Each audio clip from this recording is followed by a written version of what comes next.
ভোটের বাংলায় রদ দেখা কলা বেচা একসঙ্গে। ভোটের বাংলায় যখন এসেছেন তাঁতিদের একটি অনুষ্ঠানে, সেখানে হাতে কলমে তাঁত বোনা শিখলেন, একই সঙ্গে ভোটের প্রচারও সানলেন দলীয় প্রার্থীর হয়ে। বলছি নির্মলা সীতারামনের কথা। বাংলায় যখন কেন্দ্রীয় অর্থমন্ত্রী, ঠিক সে সময় অন্য একটি সভা থেকে মমতা বন্দ্যোপাধ্যায় নির্মলা সীতারামনের উদ্দেশ্যে একেবারে তীব্র বাণ নিক্ষেপ করেন। একাধিক বিস্ফোরক অভিযোগ তোলেন নির্মলা সীতারামনের অর্থমন্ত্রক এবং তার বিরুদ্ধে।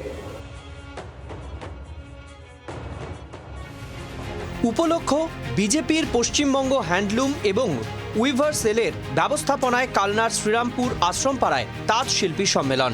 বুধবার সেই সম্মেলনে প্রধান বক্তা হিসেবে উপস্থিত ছিলেন কেন্দ্রীয় অর্থমন্ত্রী নির্মলা সীতারামন। কালনার বিজেপি প্রার্থী সিদ্ধার্থ মজুমদারের সমর্থনে প্রচারও করেন নির্মলা। তারপরই বসে পড়েন তাঁত বোনার মেশিনে। অভিজ্ঞ তাঁতিদের কাছ থেকে হাতে কলমে শিখে নেন কি করে চালাতে হয় হ্যান্ডলুম। তারপর এক বিজেপি কর্মীর বাড়িতে মধ্যাহ্ন ভোজন সেরে তিনি দিল্লির উদ্দেশ্যে রওনা দেন। যাওয়ার আগে আক্রমণ শানিয়ে যান রাজ্যের তৃণমূল সরকারের দিকে। आर्थिक स्थिति अच्छा जरूर होगा और जिन लोगों के हाथों में काम है और उनको अभी टीएमसी के द्वारा कोई फायदा नहीं हुआ।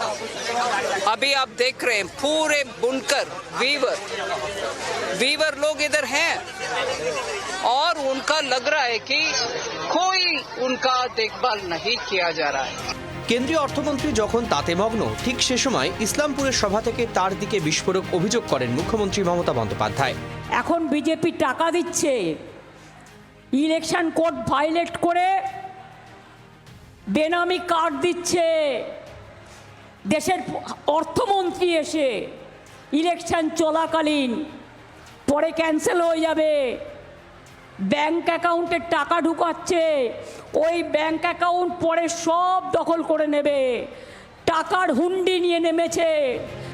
বঙ্গজয়কে পাখির চোখ করেছে বিজেপি। মোদী শাহের পাশাপাশি বিজেপির কেন্দ্রীয় নেতৃত্ব কোমর বেঁধে নেমে পড়েছেন বাংলার পথে ঘাটে প্রচারে। প্রায় প্রতিদিনই কেন্দ্রীয় মন্ত্রী থেকে শুরু করে বিজেপি শাসিত রাজ্যের মুখ্যমন্ত্রীরা সভা সমিতি করছেন।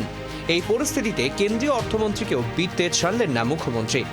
ইসলামপুরের জনসভা থেকে এদিন মমতা বন্দ্যোপাধ্যায় রীতিমতো সরব হলেন কেন্দ্রীয় অর্থমন্ত্রীর বিরুদ্ধে এবং তার যে কাজ, সেই কাজ নিয়ে রীতিমতো তিনি সরব হচ্ছেন এবং সেখানে তিনি বলছেন যে ইলেকশন কমিশনের যে নিয়ম, সেই নিয়মকে লঙ্ঘন করছেন কেন্দ্রীয় অর্থমন্ত্রী এবং এই বিষয়ে তৃণমূল যে আগামী দিনে কমিশনে যাবে সেটাও কিন্তু স্পষ্ট তার বক্তব্য থেকে। জি 24 ঘন্টার জন্য ক্যামেরায় জয়ন্তের সঙ্গে শ্রেয়সী, শিলিগুড়ি। বাংলার আওয়াজ, বাঙালির আবেগ, জি 24 ঘন্টা।